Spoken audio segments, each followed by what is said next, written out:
Dear listeners, before we get started, drop a quick hi in the comments and let us know where you're tuning in from. Also, if you have any suggestions for us to make the channel better, please let us know. Now let's start with the story. Name's Austin. I'm 31, male, and I run a custom motorcycle shop here in Austin. Yeah, Austin and Austin, real original, I know. Thing is, I didn't name it Austin's Customs or any of that cheesy names. I just let the builds speak for themselves. Business has been killing it since I opened shop 3 years ago. We're talking 6 figures annually, spreads in Bike Week mags, the whole grease-stained dream. Truth? I got laid off from my engineering gig. Middle management called it a strategic restructuring, which I'm pretty sure is corporate for we found someone younger and cheaper. I took this severance check, leased this beat-up old garage that smelled like regret and raccoon piss, and turned it into something real. First year? Absolute hell. Like, why did I do this hell? I slept on a cot in the back more nights than I care to admit, burned through savings, and nearly caught fire once, twice if you count the electrical short in the ceiling fan. But now, celebs literally fly in to get custom builds. I once had a reality TV star ask if I could make his Ducati look like it murders people. Classy. The shop's got this raw, industrial vibe. Think exposed brick, rusted vintage signs I rescued from closed-down diners, classic rock always playing, and the ever-present perfume of motor oil, sweat, and steel. Chicks either love it or say it smells like a gas station bathroom with better lighting. No middle ground. I've got 2 full-time mechanics, both of them solid. No drama. No ego wars. Just dudes who know bikes and aren't allergic to work. Noah's this old-school Harley guru who drinks his coffee black and growls when he talks. Pretty sure he once arm-wrestled a bear. Then there's Logan, young dude, part computer, part caffeine, total wizard with sport bikes. The kid once tuned a Yamaha so precisely it purred. Literally.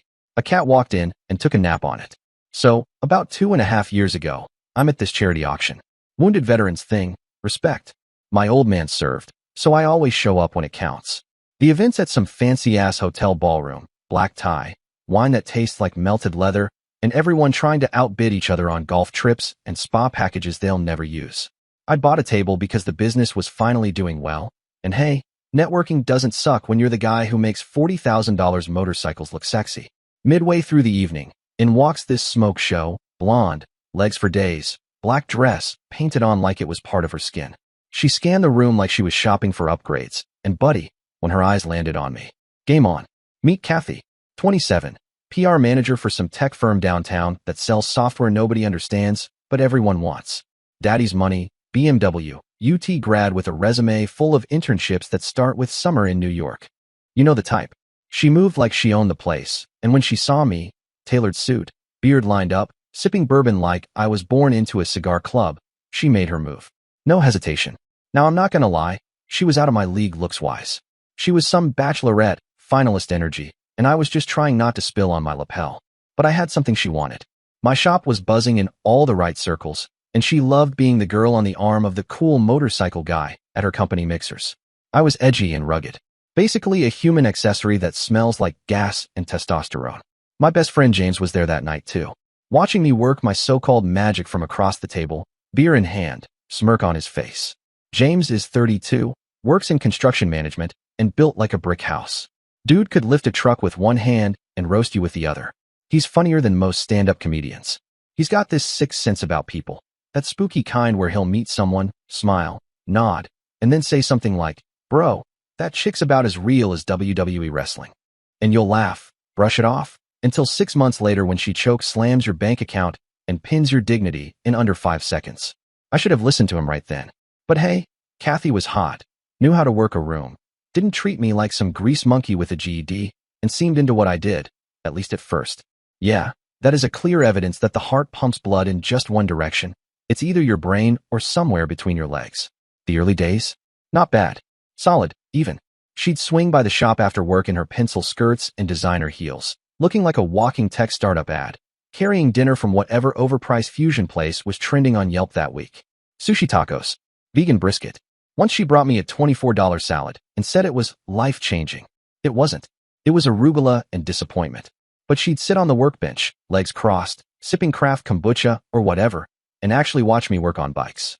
Asked good questions, said she liked the craftsmanship, which was a sexy word coming out of her mouth. Hell, she even got her hands dirty once, helped me polish chrome on a vintage shovel head I was restoring. For 5 whole minutes. snapped a pic for Instagram, and captioned it, "Grease Monkey Girlfriend Vibes, Pure Poetry." Now my dad. Different story. First time I brought her around, we were at his place for a Sunday barbecue. Pops is 65, retired Air Force mechanic. Looks like Charles Bronson if he did push-ups and gave even less of a damn. He's got zero filter. Like, factory defective. Says what he thinks, whether you want to hear it or not, and unfortunately, he's right more often than not, which is the real tragedy. So we walk in, and Kathy's doing her whole polite laugh corporate thing, and Dad pulls me aside with his paper plate full of ribs and potato salad and goes, "She's pretty, son. Real pretty. But watch yourself. Girls like that? Expensive taste. High expectations. Make sure she's with you for the right reasons." Naturally, I brushed it off. Thought he was just being his usual gruff, old-school self. Spoiler alert, he was not wrong. Fast forward through the usual dating dance, Valentine's dinners, couples yoga, once, never again, 3 different Airbnb trips to wineries we couldn't pronounce, and boom, 10 months ago, I popped the question. Dropped $8 grand on a ring she kept casually hinting at. You know, like leaving her phone unlocked on Instagram pages with captions like, "Manifesting this life to sky." I don't even know what that is supposed to mean. Ring shopping? That was a damn crash course. We spent 3 weekends hitting every jewelry store in Austin while she broke down cut, clarity, and color like she was preparing me for a pop quiz. She had screenshots of her friends' rings saved, with captions. Tiff got a 1.7 carat oval in a hidden halo setting. Oh cool, guess I'm competing in the Olympic Games of jewelry now. I figured, hell, I'm making good money. If I'm gonna do it, might as well do it right. That's what grown-ups do, right? Invest in love? My dad's reaction when I told him the price of the ring? $8 grand. "Son, I bought your mother's engagement ring for $300 in 1987. She cried when I gave it to her. Not because of the size, because of what it meant." Yeah, thanks, Dad. Really helpful perspective after I signed the credit card slip. But here's the kicker. 2.5 years of dating. 2.5 years. Never once did this girl mention having a best friend named Tyrone. Yes, that's his real name. Real original, right? From college. Not once. And let me tell you something, Kathy talks about everyone and everything. I know her yoga instructor's divorce timeline better than I know my own damn family tree. I know which coworker ghosted which Tinder date, which one's secretly banging the CFO, and how her hairdresser's stepmom ruined Thanksgiving 3 years in a row. She's basically TMZ with a blowout and an oat milk latte. But somehow, Tyrone never came up, which is suspicious as hell. I mean, for a woman who documents friendships like she's keeping receipts for tax season, leaving out one best friend from college? That's not just a red flag. That's a whole marching band of them waving in synchronized formation. So, 2 months ago, she drops it on me casually over brunch. Like she's commenting on the weather. "Oh, by the way, my friend Tyrone from college is moving to Austin for work." By the way, 2.5 years of dating, and you're just now remembering your best friend exists? Lady, you told me about Brenda from HR's cat getting feline diabetes, but Tyrone somehow didn't make the highlight reel. Anyway, Tyrone shows up, and the second I lay eyes on him, I know exactly what kind of dude he is. He's 29, 6 feet 2 inches, probably measures his macros before brushing his teeth, and walks like he's got a slow-motion wind machine following him around. Dude looks like a walking cologne ad. Works for BCG, that's Boston Consulting Group, for those of us who don't spend our lives in airport lounges and overpriced boardrooms. Drives a brand new Porsche Cayenne that still smells like debt and superiority. And I swear, he probably spends more on skincare and nail maintenance than I spend on the ring. His hands look like they've never seen a wrench, let alone a single bad life decision. Meanwhile, mine look like I fistfight engines for a living. Because I do. BCG's one of those consulting firms that charge companies 7 figures to tell them that employee morale improves with free snacks and not firing everyone.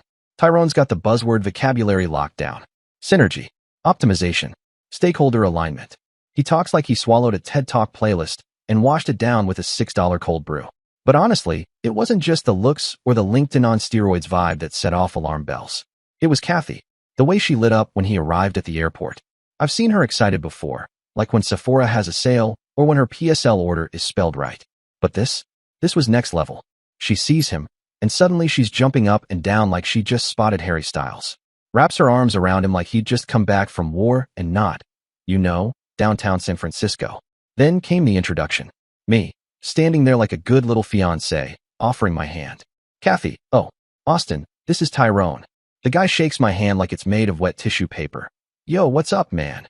Immediately turns back to Kathy like I've vanished into the void. And then it's off to the races. He pulls out his phone, starts showing her pictures. laughing, tossing around inside jokes like we're all back in college. Spoiler, we're not. One of us has a mortgage, a torque wrench, and back pain that changes with the weather. Oh my God, remember Cancun? Kathy squeals. Tyrone. How could I forget? Spring break, 2017. Wild times. And then he's scrolling through beach photos. Him and Kathy, drenched in sunlight, looking like they stepped out of a resort commercial. She's in a bikini that leaves absolutely nothing to the imagination. I mean, I've seen less revealing material on a loofah. He's shirtless, abs out, flexing like he's auditioning for a protein shake commercial. In every single photo, they're posed like they're one tropical breeze away from a honeymoon. Remember when we went parasailing? Tyrone grins, swiping to another photo. This one of the two of them harnessed together, floating through the air like a couple in a sandals commercial. Oh my God, yes. That was amazing. Kathy practically squeals, leaning into him so close I half expected her to climb into his lap and reenact the damn thing right there at the terminal. And I'm just standing there, blinking like a malfunctioning Roomba, trying to process why the hell my fiancé never mentioned parasailing with some shirtless Adonis. Like, not once did, oh hey, remember that time I was strapped to a guy on a beach in Cancun? Come up. Luckily, or unluckily, James was with me. He'd driven me to the airport since my truck was in the shop getting new tires, and he's over by the baggage claim giving me that look. You know the one. Chin slightly raised, eyes wide, one brow arched so high it's got its own zip code. James doesn't need to speak. The man's facial expressions are better than cable TV. He can roast you, your outfit, and your life choices with just an eyebrow twitch. Meanwhile, I'm trying to play it cool. Maybe they're just catching up. Maybe parasailing together was totally platonic. Maybe monkeys will fly out of my tailpipe. But then 45 minutes go by, 45 painfully awkward, third wheel, laughing at every inside joke like I'm not even breathing the same air minutes, and I've had enough. I try to steer the conversation toward, I don't know, something neutral. So, Tyrone, what do you do exactly at BCG? Oh, you know, he starts, flashing teeth so white they could signal a ship at sea. Corporate strategy, innovation scaling, executive optimization. I'm pretty sure he made that one up. I stay at the Four Seasons when I travel.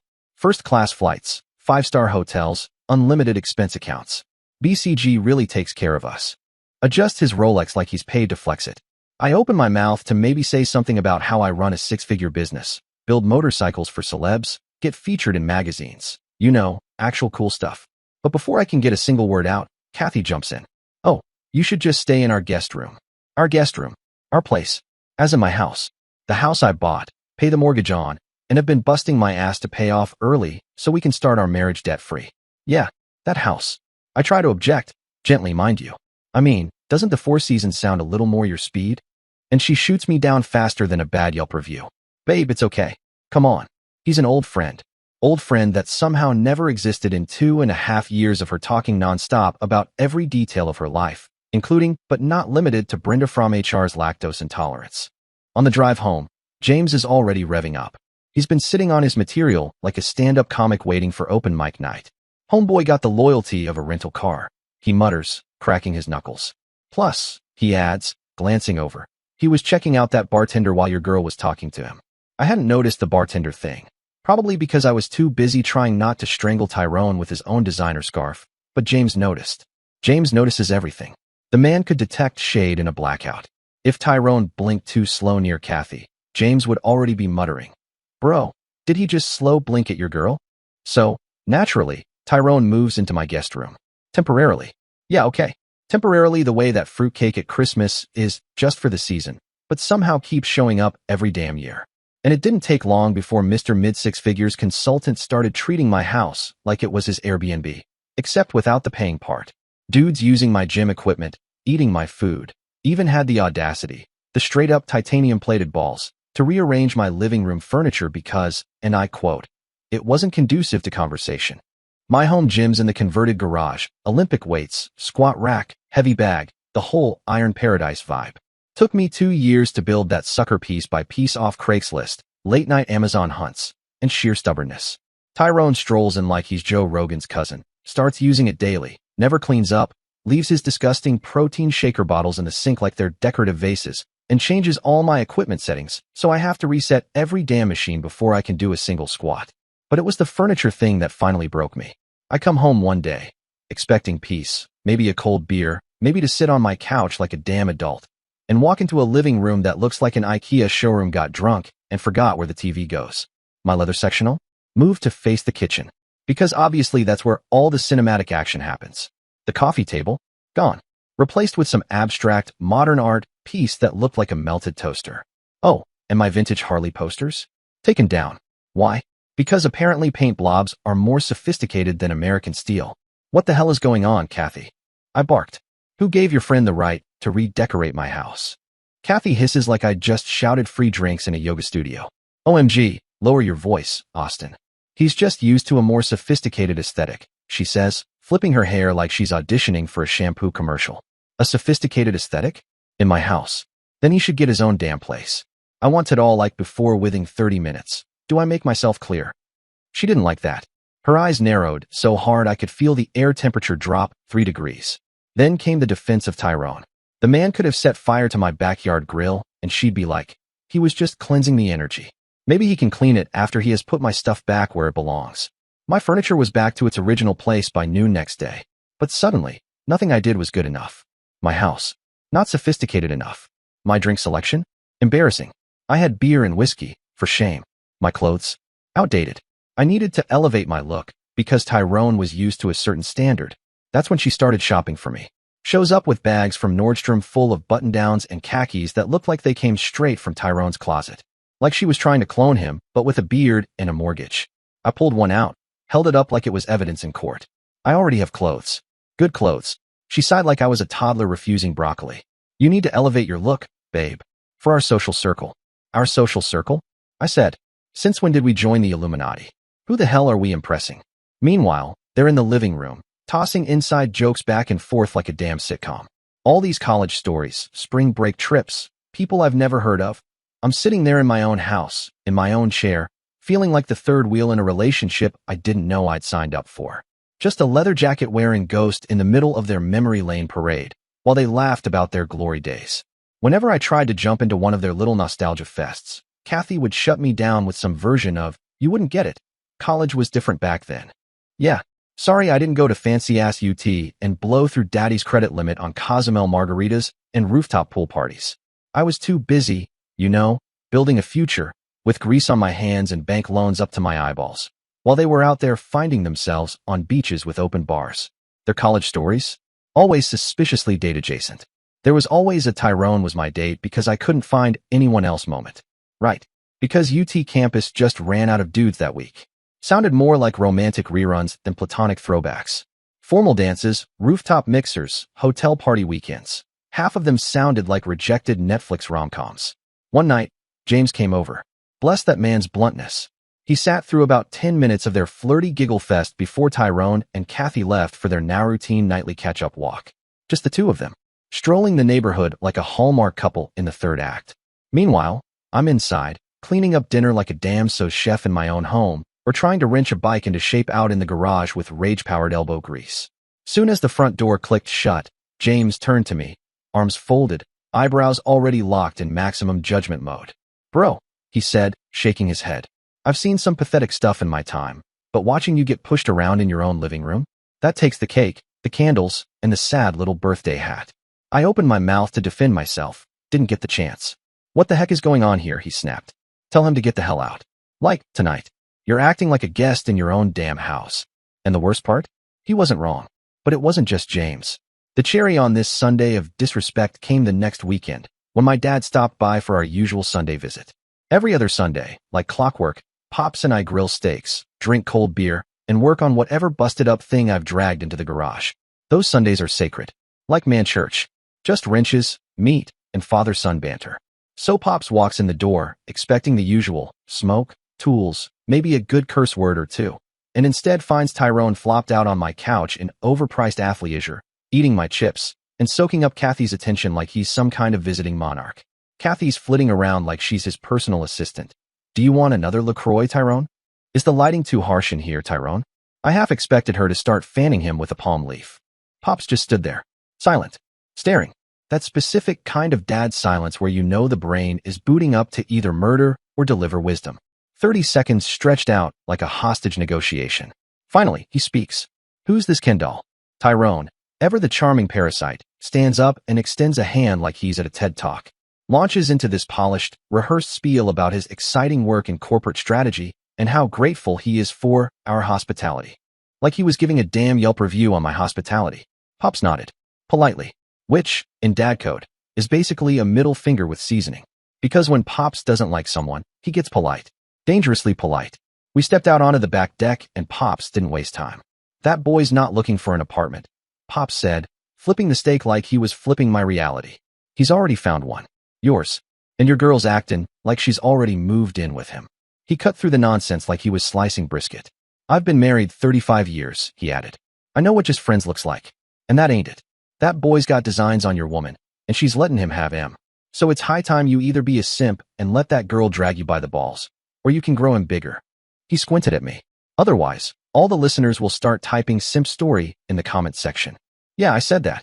Hashtag breaking the fourth wall again. And as much as I wanted to argue, trust me, I wanted to, I couldn't. Because he wasn't wrong. In fact, I was already halfway through the simp starter pack, letting some random dude sleep in my guest room, eat my food, and redecorate my living room while I played third wheel in my own relationship. But things hit a whole new level of absurd when Tyrone started taking over our wedding planning. I wish I was joking. This dude had opinions about everything. Music, flowers, food, groomsmen gifts, freaking groomsmen gifts. And Kathy? She was eating it up like it was another overpriced brunch. Constantly talking about Tyrone's amazing taste and how he understood what she liked better than anyone. Oh, better than your fiancé, huh? You know, the guy you're allegedly marrying in a month? That one. The music situation nearly sent me over the edge. Kathy and I had already picked our songs, solid playlist. Bit of classic rock, some country, the stuff that actually meant something to both of us. But Tyrone takes one sniff and declares it too basic. Not sophisticated enough for the venue, he said, like he was judging a wine pairing at a Michelin-starred restaurant.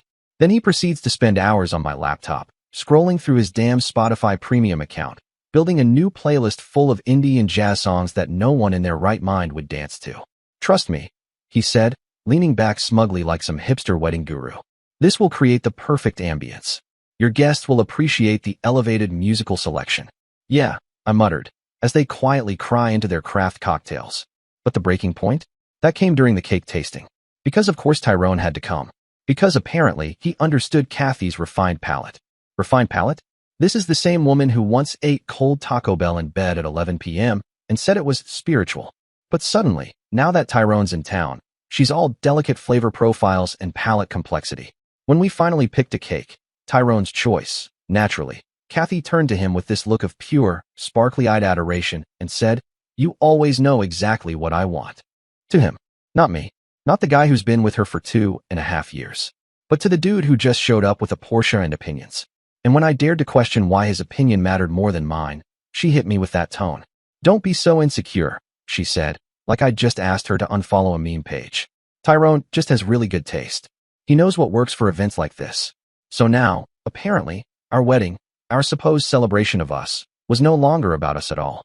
It was just an event that required Tyrone's expertise to execute properly. When I told James about the cake incident, he nearly choked on his beer. Spit-take level reaction. "Wait," he said, wiping his mouth. "Barbie asked Captain Consultation for approval on your wedding cake." I nodded. He stared at me like I'd just confessed to donating a kidney to a scammer. "Bro," he said, dead serious, "she's not marrying you. She's holding you hostage while she figures out if Tyrone is gonna make it official. You're like the understudy for the guy she actually wants, standing in the wings in case Prince Privilege sprains an ankle." And as much as I wanted to laugh it off, something about the way he said it stuck with me. That brings us to last week. I was working late in the garage, deep into rebuilding a 1977 shovelhead engine. Thing was a rusted mess when it rolled in, but underneath the grime, it was a beauty. The guy wanted a full original spec restoration, and I'd been treating it like a religious mission. Timing had to be perfect. No shortcuts. Just me, the engine, and some classic rock humming in the background. Volume low enough to focus, but loud enough to keep me sane. Garage door was open to let in the breeze.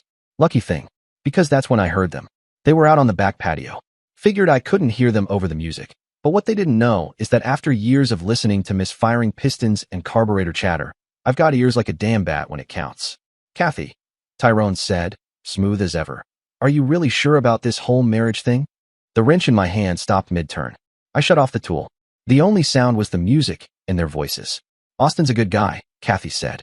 Her tone was off, though, wobbly, like she was trying to convince herself more than anyone else. Then Tyrone dropped it. The line he'd been tiptoeing around for 6 weeks.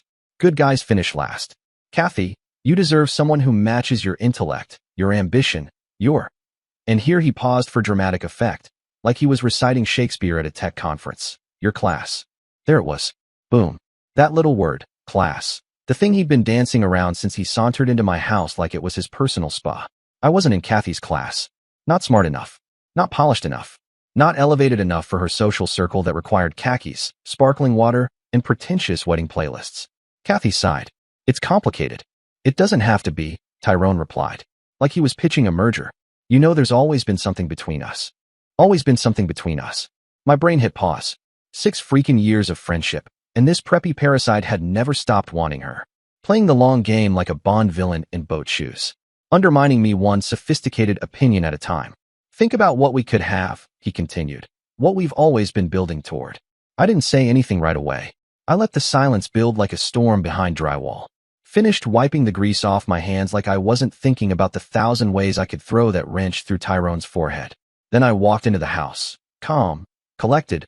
All the rage carefully wrapped up in sarcasm and just enough politeness to make it burn worse. They were on the patio, wine glasses out like it was date night at some Napa vineyard, and Kathy jumped when she saw me. Tyrone had the decency to at least flinch. I leaned against the doorframe, arms crossed. So that's the vibe tonight, huh? Little heart-to-heart under the stars. Kathy stood, instantly defensive. Austin, it's not what it sounded like. He was just trying to talk. He's worried about me. Oh, of course. I smiled, real slow. Because what woman doesn't need relationship advice from her old college friend who's been trying to slide in her DMs since Bush was president? Kathy looked like she wanted to respond, but Tyrone, naturally, couldn't help himself. I just care about Kathy. That's all. She deserves someone who matches her class? I cut in, still smiling. Yeah, I heard that part. Real subtle, by the way. Almost didn't catch the undertone of I'm better than you because I shop at Brooks Brothers and know what caviar tastes like. Austin, Kathy said, trying to keep the peace. He wasn't trying to insult you. He's just concerned. Sure he is, I said, looking Tyrone dead in the eye. That's why he's been staying in my house, rearranging my furniture, giving input on my wedding, and whispering doubts into your ear like some wannabe therapist/wedding planner hybrid. Tyrone opened his mouth, probably to unleash some TED talk about personal growth or emotional compatibility. I beat him to it. When are you moving out, Tyrone? That landed like a slap. What? You heard me. I figure someone with a mid-6-figure salary and a Rolex shouldn't have trouble finding a place that suits his sophisticated aesthetic. So let's not drag it out, all right? Pack up and make it quick. He blinked. Kathy was frozen, mouth slightly open. I nodded like it was a business transaction. If you need help packing your skincare routine or your curated jazz playlist, let me know. I've got tape. The next morning, I called James first thing, still running on 0 sleep, caffeine, and pure betrayal-induced adrenaline. Soon as he picked up, he didn't even say hello. Well, if it isn't Captain Cuck. James, what did you hear, Cucky? He cut in, straight to the point. So I told him. Every word. Line for line. Tyrone's greatest hits, unplugged and unfiltered, complete with Kathy's Oscar-worthy performance in Emotional Confusion, Patio Edition. James didn't even pretend to be surprised. Bro, he said, I told you so. And that dude just told you exactly what he's been planning this whole time. He's not hiding it anymore. The only question is, what are you going to do about it? Yeah, what was I going to do about it? Sit around like a chump while my fiancé and her emotional life coach played footsie over grilled salmon? Nah. That afternoon, I waited until Kathy got home from work, all chirpy and glowing like nothing was wrong, and I hit her with it straight. Kathy, Tyrone needs to find his own place, I said. She blinked. What? Wedding's in 3 weeks. We need to focus on us. Not entertaining your personal consultant every night like we're running a spa for emotionally unavailable yuppies. Besides, he is a grown man. He should not need a babysitter like you. And that's when she detonated. You are selfish, she shrieked, like I'd just asked her to evict her grandmother. You want him out now, when he's trying to establish himself in a new city? Asking an uninvited freeloading bastard to vacate my house. That's not selfish, that is practical and logical. Besides, he has a 6-figure job, I said, calm as a monk.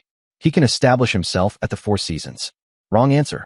If you're going to be jealous and controlling, maybe we should postpone the wedding. What?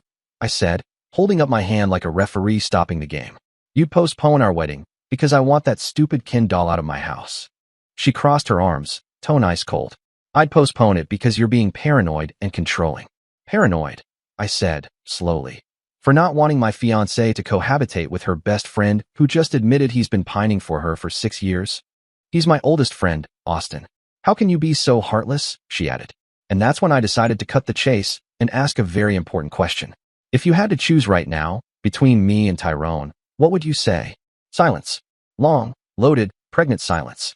The kind of silence where you can literally hear someone's brain buffering, trying to load the version of the truth that offends the fewest people. That's a ridiculous question, she said finally, clearly stalling. It's a simple question, I replied. If you had to choose, right now, who would you pick? She looked like I'd handed her a live grenade and asked her to decorate it. I shouldn't have to choose between my fiancé and my friend. But if you did, another pause, long enough that I started considering whether to grab a beer and a chair. I watched her face as the reality sank in. The way her jaw clenched, the twitch in her brow. She was searching for an answer that didn't exist. Then she said it. Tyrone's been in my life longer. 6 years versus 2.5. Tyrone wins. It hit like a punch to the gut. A clean, brutal shot. But it also clarified everything. She'd made her choice. Hell, she'd probably been making it for 6 weeks, maybe longer. I was just the last clown to show up at the circus. Soon as she stormed out of the house, dramatic exit, heels clacking like gunshots on the tile, I picked up the phone and called James. She chose him, bro, time to throw out the garbage. He didn't even hesitate. Of course she did. Princess wants her prince, not the mechanic. And that was it. The final gear clicked into place. So, I spent the rest of that day doing what I do best, taking apart a bad situation, bolt by bolt. First call, my lawyer. Nice guy. Bit too enthusiastic about legalese, but he got the job done. In Texas, he told me, engagement rings are conditional gifts. Which basically meant, if there's no wedding, I get the rock back. Doesn't matter who calls it off. Bingo. That $8,000 reminder of my stupidity? Coming home to Papa. Next. Operation. Cancel regret. Venue. Caterer. Band. Photographer. The venue manager was surprisingly cool. Apparently, weddings get nuked all the time. She said it like she was talking about coffee orders. Better to lose a deposit than pay for a lifetime of therapy, she joked. I liked her. The caterer? Not so chill. Sir, we already ordered the imported duck confit. Then feed it to Tyrone, I said, and hung up. $5,000 down the drain. Whatever. Still cheaper than alimony. The photographer, though? Absolute legend. Said, sorry to hear, man. Want to do a photo shoot with your bikes instead? Something gritty and cinematic? Honestly, that sounded way cooler than fake smiles and fondant. Then it was time to assemble the squad. Avengers style. Called James, obviously. Then my brother Henry, 2 years older, no filter, zero patience for anything that smells like drama. Noah from the shop closed early, said screw it, and brought sodas in his tool bag. My cousin Elijah, who works private security, rolled in like a retired Navy SEAL, black cargo pants, earpiece, resting scowl. Looked like he was auditioning for the Equalizer, Austin edition. James showed up first. Cooler of energy drinks in one hand, his biggest shit-eating grin in the other. This, he said, cracking one open, is going to be better than a UFC pay-per-view. Then he leaned in. You finally gonna grow a pair and kick these freeloaders out. When Kathy and Tyrone got back from dinner, yet another meal I wasn't invited to, another decision made without consulting the guy supposedly getting married, they walked in all smiles. Until they saw us. Me, sitting in the living room with the squad, paperwork on the table like we were about to draft legislation. James was smirking like he was courtside at a drama championship. Elijah stood off to the side, arms crossed, doing his best don't start none won't be none impression. Noah and Henry just nodded like bouncers at a club called No More Bullshit. The look on their faces was priceless. Tyrone went pale like someone unplugged his Wi-Fi. Kathy went red, not the flirty kind of red either. This was vein-popping, high-octane, engine overheating kind of red. Austin, she started, voice trembling. We need to talk about this morning. Actually, I said, standing up, we don't. I looked straight at Tyrone. You've got 2 hours to get your stuff out of my house. Excuse me. Kathy's voice hit that glass-shattering octave. The one that usually meant some poor waiter was about to get Yelp reviewed into early retirement. And Kathy, I said, turning to her, here's your 30-day notice. You're moving out, too. She looked down at the eviction notice like it was written in ancient Greek. Then back at me. Then at my 4-man tribunal of unimpressed manhood. Reality hit her like a cold mimosa to the face. And then came the meltdown. You can't do this, she said. You can't just take back an engagement ring. Oh, but I can, I said, channeling every Texas lawyer I've ever paid. Conditional gift. Texas law. If there's no wedding, the ring comes back to me. You're welcome to Google it. Tyrone can help. He's probably got Wi-Fi in his Porsche. That's when Tyrone tried to play peacemaker, stepping in with his soothing consultant voice. Hey man, maybe we can all just. Elijah didn't say a word, just turned his head slightly, like a security camera locking onto a target. You talk one more time, I will bust you up so bad that the doctor will refuse to look at you. Tyrone's eyes hit that fight or flight moment, and flight won.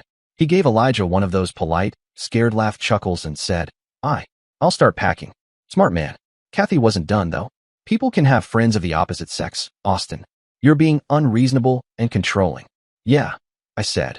But most friends don't get you to postpone your wedding, redecorate your house, and act like your fiancé doesn't exist. She opened her mouth to fire back, but I held up a hand. Ring, Kathy. She yanked it off, full drama, and threw it at me like she was auditioning for a soap opera. I caught it midair, clean. All those years tuning carburetors finally paid off. Fine, she snapped. Take your stupid ring. But don't come crawling back when you realize what you've lost. Oh, I know exactly what I'm dodging. James leaned forward on the couch, grinning like the devil at a roast. Give it a week. Money says they're posting couple pics by Friday. Tyrone was gone within an hour, packed up his designer luggage and his 12-step skincare routine, and slithered back to whatever five-star hotel had vacancy for emotionally manipulative freeloaders. Kathy. She spent the day crying and rage-packing, throwing things into boxes like it was a competitive sport. My guy stuck around just to make sure she didn't accidentally damage anything on her way out. No one helped her load her stuff into the U-Haul. She had to haul her curated throw pillows and overpriced scented candles out of my house one box at a time, all while trying to maintain that I'm the victim here face for the neighbors. By noon, my phone was blowing up like I'd committed a war crime instead of dodging a marital bullet. First call, her mom. Full banshee mode. You humiliated our family. You destroyed Kathy's happiness. I tried to explain. Calmly. Ma'am, your daughter is a bitch who was more interested in her male buddy than her fiancé, and you and your family can shove Kathy's happiness up your. Click. Didn't even let me finish. Guess conversations in that family work like light switches. Off when inconvenient. About an hour later, her dad called. He was more reasonable. You know, in the disappointed suburban dad who expected more from you. Young man kind of way. I just don't understand why you couldn't work things out. Sir, I said, trying my best not to sound like I was about to lose it. I didn't humiliate anyone. I just decided not to marry someone who doesn't want to marry me. He huffed something about regret and decency and hung up. My dad was sitting next to me for most of it, sipping coffee like he was watching daytime soap operas. That woman's got some nerve, he muttered. Then, these people are delusional. Followed by his favorite. When someone shows you who they are, believe them the first time. Your girl showed you exactly who she was. Good thing you were paying attention. And then came the bridesmaids. Oh boy, group texts lighting up my phone like Vegas. Controlling. Manipulative. Emotionally stunted. Apparently, I was the devil incarnate because I couldn't handle Kathy having male friends. Right. Friends. Friends don't live in your house. Friends don't rearrange your damn furniture. Friends don't tell your fiancé she deserves better. That's not friendship. That's auditioning for her future. Meanwhile, Kathy's out here turning her Instagram stories into The Handmaid's Tale. Toxic masculinity is real, she posted, over a filtered selfie with tearful eyes and a #StrongWomen caption. Insecure men can't handle women with male friends. I mean, really? James was having an absolute field day. He screenshotted everything, giving commentary like it was SportsCenter. Look at this one, he snorted. Sometimes you have to cut toxic people out of your life. Yeah, good thing you cut yourself out of his life, sweetheart. The comments on her posts were split. Half of them were her sorority sisters hyping her up like she'd just escaped a hostage situation. The other half, people who actually knew the real story, calling her out, subtly and not so subtly. My personal favorite was someone who wrote, "Didn't your friend move in like 5 minutes after the breakup?" Speaking of which, guess where Kathy landed within 5 days? Tyrone's shiny new downtown loft. What are the odds? Apparently, he found a furnished place in one of those luxury high-rises where they valet your groceries and your ego. And Kathy moved right in as his temporary roommate. You know, while she figured out her next steps. Their social media told the whole damn story in real time. You didn't need a private investigator, just Wi-Fi and basic reading comprehension. Suddenly, it was like the Tyrone and Kathy show, now streaming on Instagram Live. First it was subtle. A picture of them at a rooftop bar, all smiles, with the caption, "Grateful for real friends who stick by you during the hard times." Sure, friends who wear matching outfits and sit so close you're basically conjoined. Then came the daily posts. Tyrone making breakfast, Tyrone and Kathy hiking, Tyrone pretending to read a book while she candidly snapped photos. Everything dipped in that fake deep, influencer-level wisdom. James kept sending me screenshots like he was reporting for TMZ. "You mad yet?" he'd text. But honestly, I wasn't. I was relieved. Watching them try to soft-launch their relationship while pretending it was still platonic was like watching a slow-motion car crash. Cringy, predictable, and weirdly satisfying. "Look at this one," James said, forwarding another gem. "So grateful for friends who really understand me." "Yeah," I replied. "Friends who understand you need to get naked together." My dad's take. Straight from the old-school handbook of wisdom and zero BS. "Son," he said, "actions don't lie. Those two are together now. Probably were before. You're better off without either of them." And he was right. Because 3 weeks later, on what should have been my wedding day, I was at the gym, lifting heavy and feeling light. That's when I met Julia. She was at the squat rack next to mine, doing deadlifts with perfect form and lifting more than the guy 2 benches over who grunted like he was giving birth. I noticed her because, well, she was actually working out. No selfies. No performative nonsense. Just focus and power. She caught me watching, mid-lift, and gave me this smirk. "You checking my form, or just being creepy?" "Checking your form," I said, shrugging. "Most people lift with their back instead of their legs. You actually know what you're doing." She laughed. Confident. Unbothered. No high-pitched drama voice in sight. After the workout, we grabbed coffee. She asked what I did for work. "I run a custom motorcycle shop," I said. Her eyes lit up. Not that fake sparkle Kathy used to flash when there were cameras around. This was the real deal. Curiosity. Enthusiasm. Respect. "That's so cool," she said. "Is it true Harleys are harder to handle than sport bikes?" No shame. No eye roll. No sideways glance like I should have been wearing a tie and carrying a briefcase. Just genuine interest in what I built with my own hands. When I offered to teach her to ride, she didn't hesitate. Julia is different from Kathy in every way that matters. She's got her own money, her own business, her own goals. She doesn't need anyone to take care of her or validate her choices. When we go out to dinner, Julia insists on splitting the check like we're 2 co-workers grabbing lunch. Not like she's trying to secretly tally how many dinners it'll take before she starts calling me babe in public.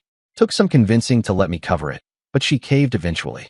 Said something about how I earned it by not being a walking red flag. Fair enough. We weren't officially dating, though. Not yet. I wasn't about to rebound that fast. Last thing I needed was to dive headfirst into another relationship before the smoke cleared from the Kathy Tyrone dumpster fire. But we were hanging out, enjoying each other's company. Friends. For now. A month later, Julia meets James and my dad. I could practically hear the drum roll. James's verdict? Immediate and loud, per usual. "Bro, she looks at you like you're the only guy in the room. Not like she's shopping for a husband on Amazon Prime. James, we're not dating yet." "Shut up, dude. You're acting like it's rocket science." Dad's approval was even better. The man said 10 words, and that was enough. "Son, this one's a keeper. I can tell. Coming from a guy who once told me a chili dog was a religious experience and hasn't upgraded a flip phone since 2009, that was high praise." For months post-breakup, I'm at the shop wrench deep in a custom job. Phone rings. Unknown number. I answer anyway.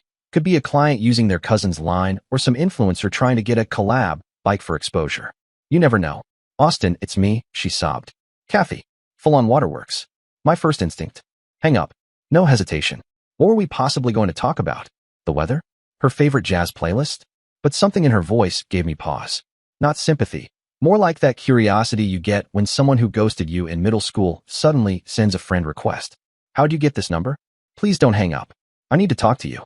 Turns out she'd shown up at the shop crying, mascara running like a goth musical, and convinced Noah to give her my personal number. Said it was an emergency. Of course it was. She'd made a horrible mistake and needed me back. Then she dropped the nuke. She was pregnant. And Tyrone? Gone. The same guy who understood her soul more than I ever could? The man with the refined palate and designer loungewear? The one who knew exactly what she wanted? Used her. Said he'd always loved her. Got her to dump me. Then bounced the second she told him about the baby. Poof. Out. Ghosted like he had an allergic reaction to fatherhood. "Sounds like you picked the wrong guy," I said flatly. "I picked wrong," she sniffled. "You were the right guy. You're stable and dependable and good and beneath your social class." I finished for her.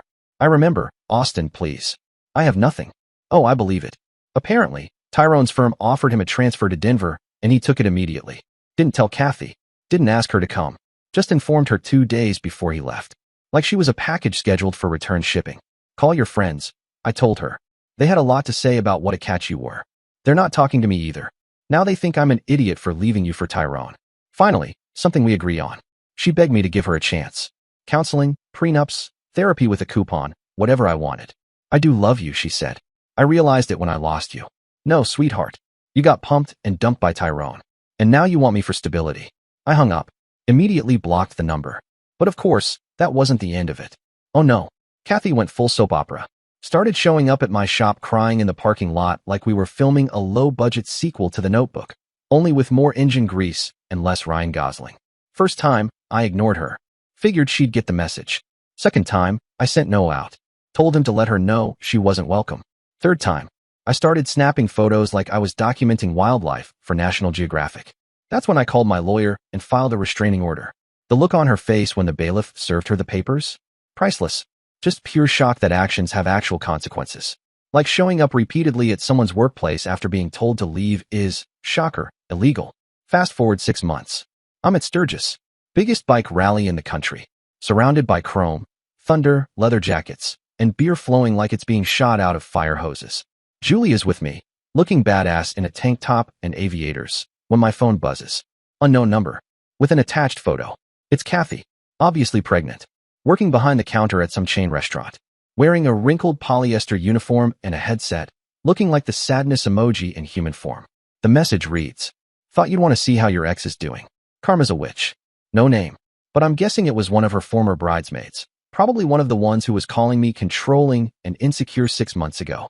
Funny how silence hits different when you're flipping burgers and the ring you threw at your ex never came back. Kathy had burned a lot of bridges.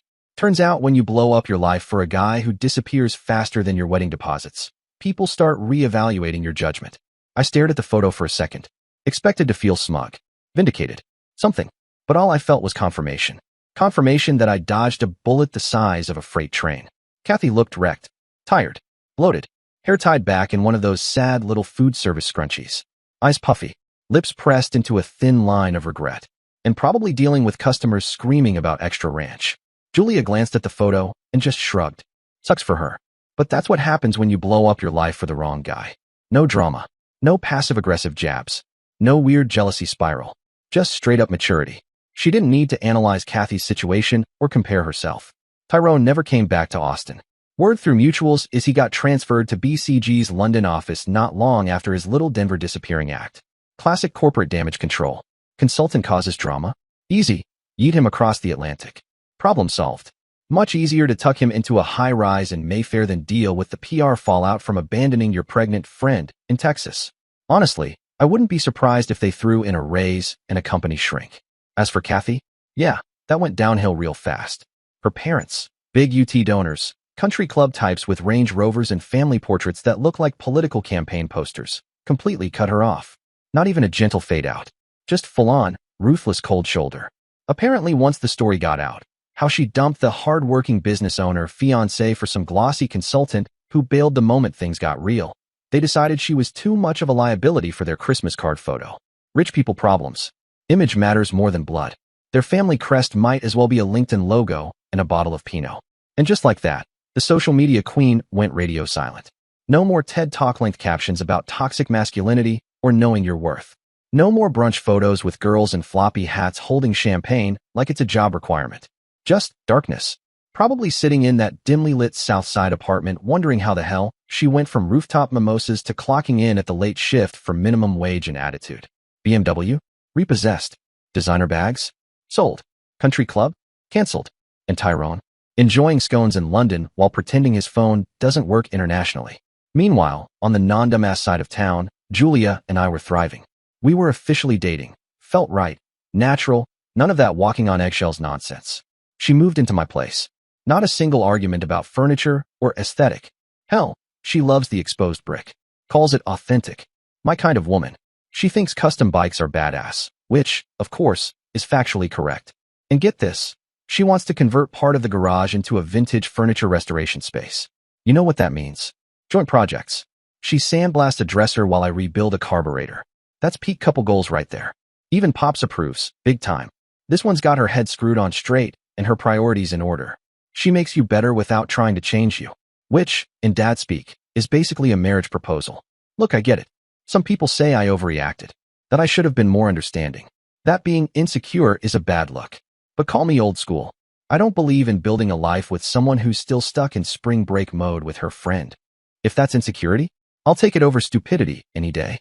2 months after the restraining order, I'm out in Westlake Hills delivering a custom Ducati to one of those tech execs with a man bun, Patagonia vest, and a driveway full of vehicles he probably doesn't know how to start without voice commands.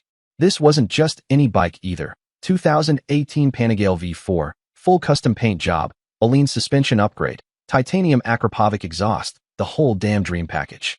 Dude paid cash. No questions asked. Just handed over a thick envelope like we were in a mob movie and told me to make her sing. While I'm running through the delivery checklist, torque specs, tire pressure, engine break-in, all that stuff he was clearly ignoring, he starts making small talk. Says he's flying to London next week for some high-level meetings with BCG consultants. Oh yeah. I ask, acting casual while I wipe down the seat. Yeah, bunch of pretentious kids who think spreadsheets are sacred texts. They act like they invented business because they went to fancy schools. And then, boom, he drops it. There's this one douche, Tyrone Morrison. Dude talks like he's single-handedly responsible for Apple's market cap. Total waste of a paycheck. Well. Look who got a glowing review. There you are, Barbie face. Turns out Tyrone was just as smug and useless in London as he'd been in Austin. Except now he had a posh accent and was probably spelling color with a U. According to Mr. Ducati, every one of Tyrone's brilliant recommendations cost the company money without fixing a thing. Which checks out, because that's basically Tyrone's brand. Talk big, do little, and disappear before the invoice hits. I got home and decided to do some digital recon. Pulled up Tyrone's LinkedIn. Man's out here writing essays about value-added frameworks and optimizing client engagement through synergy. Translation? He's just winging it with buzzwords. Meanwhile, his Instagram is an entirely different movie. Bottle service. Rooftop bars. British women who look like they say yeah instead of yes. One photo had the caption, "Work hard, play harder." Yeah, must be real hard work ghosting the mother of your unborn child from an entire continent away. Meanwhile, Kathy, still in Austin, working double shifts at some burger chain, probably smelling like fryer grease and broken dreams. Pregnant. Alone. Crying into a polyester visor. Even for a certified douche bag, that was cold. Tyrone clearly thought London was his clean slate. A fresh start. A no Kathy zone. So I did what any rational, heartbroken, completely over it ex-fiancé would do. I gave Karma his forwarding address. Wrote the most professional email of my damn life to BCG's London HR. Not angry. Not petty. Just factual. Subject, regarding your consultant, Mr. Tyrone Morrison. Laid it all out. How he'd pursued and emotionally manipulated a woman in Austin, convinced her to break off an engagement, got her pregnant, then skipped town the second she told him. Attached screenshots. Photos. A link to her GoFundMe that one of her co-workers had started. I even quoted a line from BCG's own core values page. We lead with integrity and build trust by always doing the right thing. Let them connect the dots. I was just helpfully supplying the crayons. But that didn't feel like enough. So I went old school. Found Tyrone's parents on Facebook. Jonah and Willow Morrison. Real estate royalty in Dallas. They look like the kind of people who drink sparkling water from a wine glass and name their labradoodles after dead poets. Then I found Victoria, Willow's college roommate, still listed in her tagged photos. And, plot twist, Victoria volunteers at a pregnancy center in Austin. Small world, huh? She's one of those sweet church ladies who wears chunky jewelry and calls everyone sweetie. Ran into her totally by accident at the farmer's market. Struck up a little conversation while she was inspecting heirloom tomatoes. Ever heard of a woman named Kathy? I ask. Young, pregnant, been through some stuff lately. Oh yes, bless her heart. She sounds familiar. She got left by some Dallas rich kid named Tyrone Morrison. Said he always loved her, talked her into ending her engagement, and then bailed to London when things got real. Victoria went still. Clutched her reusable tote, like I'd just slapped her with a church bulletin. Tyrone Morrison? Willow's boy. Yeah, that one. Oh my goodness, she whispered, eyes widening. She would be mortified. Willow's always going on about Tyrone's success and character. Every time she ran into someone at Whole Foods, it was, oh, my Tyrone is doing so well in London. BCG is lucky to have him. Such a driven young man. Yeah, Willow. Driven. Right off the moral cliff. She had no idea. 3 weeks later, I get a call from that same tech exec in Westlake, the Ducati guy. Wants another bike. We're talking performance upgrades when he casually drops. Hey, remember that Tyrone guy from BCG? Got yanked from London. Back in Dallas now. Some HR issue and family pressure. Dude looked miserable during our last Zoom call. I nearly dropped my torque wrench from how hard I grinned. So I do what any responsible adult does. I check Instagram. And man, it was like watching a financial thriller unravel. One minute he's sipping cocktails in a London Sky Lounge. Next minute, poof. No more rooftop selfies. No more suits with no socks aesthetic. No more captions like elevate your grind. Just one sad, lonely post in front of a generic beige building in Dallas. Excited for new opportunities back home. Translation: my mom caught me being a scumbag and now I'm grounded for life. The comments? Absolutely savage. Old London friends. Wait, what happened? Some Dallas socialites. So proud of you for coming home. One bold soul. Is this Kathy's baby daddy? Tagged and everything.